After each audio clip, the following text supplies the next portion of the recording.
Naniniwala talaga ako na ang sexuality, it always has a place in art. You know, Okay. ang ginagawa namin, yung mga pelikula na ginagawa namin sa Viva Max, hindi naman puro pa sexy eh. It's very sexy pero malaman yung kwento, maganda yung pagkakagawa. So bakit kami inaatake for being part of art na ma-quality naman, 'di ba? So parang I think na with them going after sexy actresses like them, parang nawawalan kami ng freedom of speech and freedom to express ourselves through our art. Tsaka yun nga parang wala naman kami tinatapakan tao. Wala naman kaming ninanakawan sa ginagawa namin.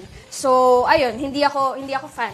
Hindi ako happy dun sa ginagawa sa kanila. Tsaka syempre adult content creator ako. Inaatake nila yung trabaho ko eh. Yung full-time job ko eh. And ang daming empleyado ng Viva, ang daming Viva Max artists na ito yung pinagkakakitaan. Tapos kung if we're gonna be persecuted like that, mawawalan kami ng Pero linawin natin na parang, kung tama ako parang tinutumbok din yata yung mga eksena or yung mga publicity nila na pinupost mismo sa account nila. Parang sa social media.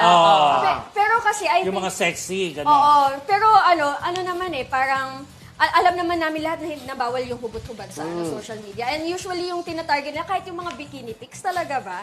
But I think acceptable naman yun to a certain degree. Tsaka if yung concern nila is na-expose daw yung mga bata sa mga sexy namin na content. Parang I think yung responsibility hindi dapat sa amin. Dapat tinututukan nyo yung mga anak nyo kung ano yung pinagbabrowse nila sa Instagram. Ay, tama naman yan. Sino yung mga fina-follow nila. Tsaka alam mo yun, parang bata ka tapos kilala mo kung sino si AJ Rabal. Bakit kami access sa mga movies ni AJ Rabal? Bakit kami access sa mga movies ni Angel Kang kung hindi ka binabantayan ng magulang mo? Diba? So that's my opinion. Yeah.